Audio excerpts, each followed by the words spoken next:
Aujourd'hui, on est aux mines et on envoie du lourd.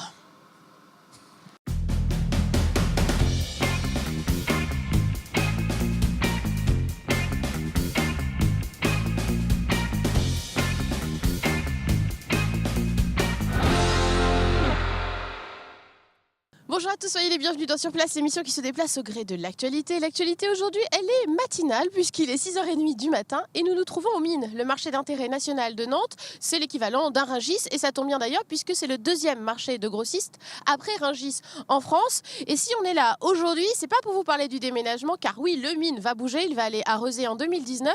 On est là pour vous parler de la sortie d'un livre qui s'appelle Le mine, le ventre de Nantes. Et justement, nos ambassadeurs pour la visite, ce seront les auteurs de ce livre, Philippe Corboud au texte et Jean-Marc Mouchet à la photographie. Et le mine, vous le savez, c'est le monde de la nuit, ça se voit. C'est le monde de la gouaille aussi, c'est le monde d'essence. Et on avait besoin de ces deux ambassadeurs pour nous faire la visite. C'est parti.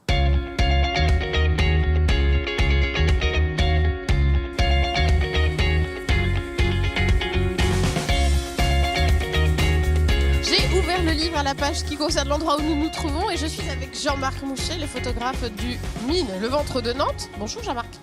Bonjour Annelise. Alors justement, on a ouvert ce livre à cette page-là puisqu'on est là à la Tour à Glace avec Gilles d'ailleurs qui travaille derrière nous. Pourquoi on commence là ?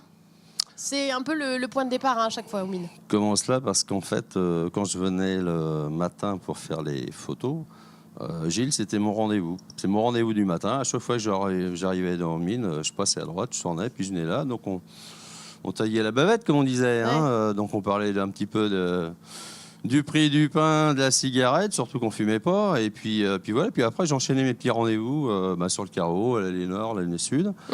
Et puis, ouais, c'était mon rendez-vous. C'est toujours mon rendez-vous incontournable, le Gilles Priou. Ouais. Et c'est quoi une tour à glace ? À quoi ça sert ? La tour à glace, ça sert pour, ça sert essentiellement pour la marée. Au tout début, c'était pour la marée, hein, pour le poisson, pour la conservation du poisson. Et puis après, l'évolution du temps, maintenant, ça sert aussi pour ce qu'on appelle, pour les sportifs, hein, la cryothérapie. C'est vrai que l'évolution de son entreprise, Gilles, a évolué au fil du temps. Alors justement, vous, ça a été un terrain de jeu formidable, le mine, pour faire des photos. Parce que là, voilà, on en voit quelques-unes. Il y en a une à la page d'après. C'est le silo qui est tout là-haut, là, c'est ça ? Ouais. Donc c'est un super terrain de jeu pour un photographe à mine. C'est terrain de jeu. Et puis c'est vrai qu'il n'y avait pas besoin d'accréditation ni de chasuble. Hein. C'est vrai que pour moi, ça a été vraiment pendant 5 ans, 6 ans, on peut appeler ça vraiment un terrain de jeu. J'ai arpenté le mine toutes les heures. Je me suis fait, comme je disais, petite souris. Non, c'était un plaisir parce que bon, pour le caractère aussi, pour l'humain, pour les gens qu'il y a, ça c'est vraiment faut le savoir. Hein, le mine, c'est des hommes et des produits. Hein. C'était presque même un privilège. À chaque fois, quand je rentrais, je me disais, c'est une sacrée chance. Quoi. Ouais, ça vaut le coup de mettre le réveil un peu tôt le matin. Oui, parce que c'était des ambiances. C'est vrai qu'en fonction des saisons, quand j'arpentais, je traversais le pavillon de la marée. Eh bien, les odeurs sont différentes. Quoi. Ouais. Les produits changent et les odeurs aussi. Exactement. Voilà. On dérange Gilles en plein boulot. Alors vous avez un drôle de métier. Comment on appelle votre métier ? On va dire simplement vendeur de glace, hein, tout simplement. Ouais. Alors la glace, ce matin, ça va être à peu près 6 tonnes de vendu à peu près. Ouais. Donc là, je suis en train de refaire une palette, il est 7 heures. Cette glace-là, je vais la stocker pour demain parce que dès l'après-midi, là, les grossistes vont venir, auront acheté dans les ports les différentes denrées et vont reglacer le poisson pour que demain matin, il soit expédié dans les différents sites commerciaux. Voilà. Donc à partir de 4h le matin, je suis sur le site du mine. Jusqu'à 6h, 6h15, les clients sont là puisqu'ils achètent, ils font leur négoce. Et puis moi, en fonction de ça, je prépare les sacs, je les mets sur palette, je les remets quelques fois dans les véhicules, dans les remorques. Et puis après, je restocke dans la chambre froide qui est à -7. C'est un métier un peu difficile quand même, dans le froid, le poids, physique. Hein. Très physique, très physique. Cette semaine, je pense que ça va être à peu près 25 à 30 tonnes de glace qui vont être remis. Des sacs qui font 20 bons kilos. Ouais. Je fais ça depuis 1978. La grande époque du mine, on vendait 2000, 2300 tonnes de glace. Maintenant, cette année, ça va être un tonnage correct à environ 1500, 1600 tonnes de glace.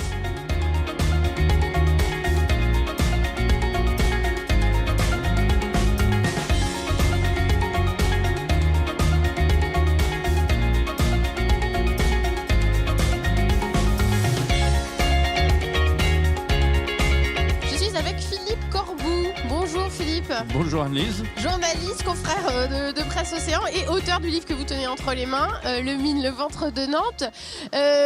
Première question, où est-ce qu'on se trouve exactement ici, là? C'est un endroit particulier du Mine. Hein. On est sur le carreau où il y a tout le marché, comme on peut voir derrière nous, qui là commence à se terminer puisque nous sommes là depuis 6 heures et il est 8 heures. Donc voilà, là c'est un peu la fin du marché, mais c'est là que tout se fait, tous les fruits, légumes, tout ce que vous pouvez manger dans vos assiettes un jour ou un autre, que vous retrouverez dans des marchés après, que vous retrouverez chez vous, que vous retrouverez un peu partout. Voilà, ça part d'ici. C'est le cœur du Mine un peu pour vous. Hein, ici. Pour moi, c'est le cœur du Mine. Le Mine, c'est le ventre de Nantes. Donc là, on est vraiment dans le ventre de Nantes.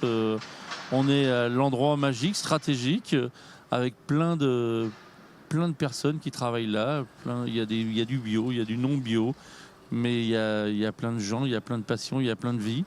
Et il y a plein de chariots élévateurs aussi, il faut faire toujours très attention. À ne pas se faire renverser. Alors vous l'avez dit, il est 8 heures, il est déjà tard pour le Mine, parce qu'en fait le Mine ça commence quoi, à 3 heures? Non, à 3 heures. À 3 heures, ils commencent à installer le marché, justement, ce qu'il y a derrière nous. Mais le Mine ouvre à 5 heures. Et à partir de 5 heures, de 5 à 8, c'est la folie. Tout le monde passe, les restaurateurs, on en a vu quelques-uns. Les gens de Talensac viennent même acheter leurs produits ici avant de partir à Talensac. Donc voilà, c'est de 5 à 8, on va dire, 5 à 9. Après, il y en a quelques-uns qui restent un peu plus longtemps. Le Mine est réservé aux professionnels et pas aux particuliers. Donc ce sont que des gens qui travaillent dans le métier. Donc ça peut être des gens qui vendent des légumes dans la journée, des petites supérettes, des choses comme ça, les gens de Talensac qui viennent ici, les gens d'autres marchés. Quand ils viennent ici, ils prennent des idées. En fait, ils regardent, il y a des produits qui ne sont pas forcément enclins à acheter. Et puis en les voyant, ils disent tiens, on va les prendre. Puis ils ont déjà une idée de ce qui va se faire après.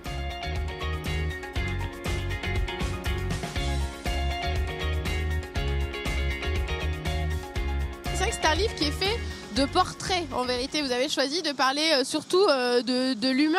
On voulait faire un livre d'histoire au pluriel qui permet de raconter la vie du Mine à travers les acteurs qui y ont vécu.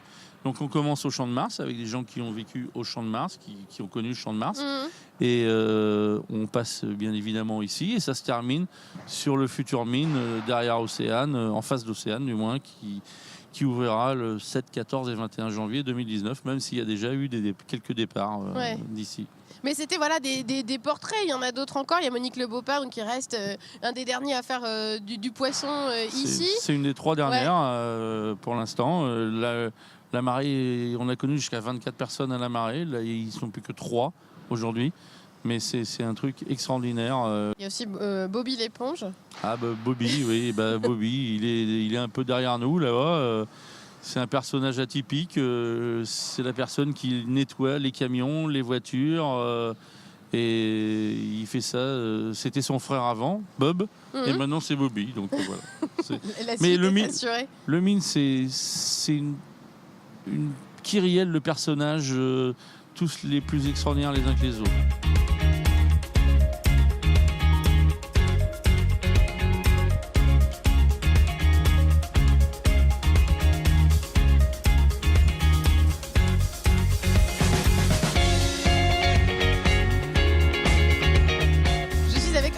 Bonjour. Bonjour. Vous êtes responsable industriel de Fruitera, c'est la mûrisserie où on trouve pas mal de bananes.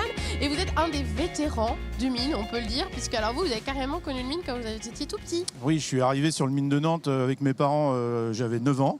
Mon père était gardien général du Mine de Nantes, il s'occupait de toute la gestion de la surveillance. Et j'habitais à l'intérieur du Mine, où est la médecine du travail aujourd'hui, c'était la maison de mes parents. Alors vous avez connu l'époque où dans le Mine il y avait, il paraît, un commissariat de police, des banques. J'ai connu le Mine depuis le tout début avec les banques, le commissariat de police. J'ai connu tous les directeurs qui sont passés sur le Mine de Nantes. Et mon jardin à moi, c'était les 22 hectares du Mine de Nantes. Et vous avez même carrément décidé de travailler au Mine Et je suis revenu après mon service militaire, je suis revenu sur le Mine. J'ai commencé à travailler un petit peu dans les pommes une très courte année. Et je suis rentré dans la banane en 1982 où je n'ai jamais quitté ce métier qui m'a m'a passionné et qui me passionne encore. Ça doit être un crève-cœur de quitter ce mine-là pour aller arroser? Alors oui, c'est un crève-cœur parce que j'y ai passé des années, j'ai des souvenirs un peu partout dans les coins et dans les recoins du mine. Mais c'est aussi un plaisir de partir parce qu'aujourd'hui, on va construire pour moi une des plus belles mûrisseries dans laquelle je vais travailler bientôt. Et surtout pour l'ensemble du personnel qui est présent ici, avec qui je travaille depuis des années. On ne sera pas sur le mine, on sera juste dans le pôle agro. Un beau bâtiment de 6000 m² et on va travailler sur un point crucial pour notre métier, c'est la robotisation et la pénibilité de travail. Il semblerait qu'avec ce projet de déménagement, en fait, ça a réuni tous les acteurs du mine, ça les a refédérés autour d'une cause commune, alors que le lien était peut-être un peu plus distendu avant. Vous l'avez observé aussi? Oui, je l'ai observé, surtout que mon directeur, monsieur Benoît Mailly, a fédéré tout le monde autour d'un projet qui s'appelait Mine Avenir pour aider tous les gens dans ce projet, fédérer tout le monde. Et je pense que ça a été une bonne chose pour le déménagement du mine.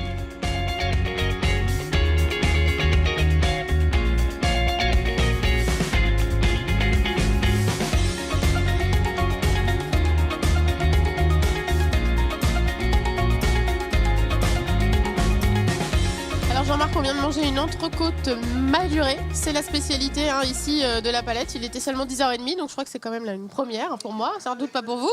On est ici à la Palette, c'est un des 3 bars brasseries qui est à l'intérieur du mine. Parce qu'évidemment, il y a du boulot, mais il y a aussi des moments comme ça de convivialité ici, c'est important. Oui, c'est pas... effectivement, le mine, c'est beaucoup de travail, on se lève tôt. Mais on aime bien aussi se détendre. C'est un rendez-vous de convivialité, les gens se retrouvent. Beaucoup de mandataires viennent ici parce que tout le monde se connaît, comme on l'a écrit dans le livre, comme Philippe l'a écrit dans le livre. Le mine de Nantes, c'est un petit village. C'est une ville dans la ville, donc oui, c'est des endroits qui ont leur spécificité. C'est vrai que la Palette, on y vient à 7h, 9h. De l'autre côté, le lève-tôt, c'est un petit peu plus tôt. Les clientèles sont pas forcément les mêmes. Parce que c'est un petit village, donc on s'approprie son petit quartier. Ouais, chacun ses habitudes. La Belle Réserve, c'est autre chose, c'est à l'entrée du mine ou à la sortie, comme on veut. C'était l'ancien Nantois. Donc c'est 3 places fortes, on va dire, du mine de Nantes. Ouais. Bon, en tout cas, merci beaucoup de nous avoir accompagnés dans les coulisses du mine. C'était aussi un plaisir. Plaisir retourné. Et puis, on finit sur un petit café. Un petit café. Allez. Un petit café d'addition. Voilà. Si vous voulez 1,5 kg de belles histoires et de beaux portraits, pas besoin d'une baladeuse, c'est disponible dans toutes les bonnes crèmeries. C'est le mine, le ventre de Nantes, pour seulement 30 € aux éditions d'Arvestier. Bonne lecture, excellente soirée sur Télé Nantes.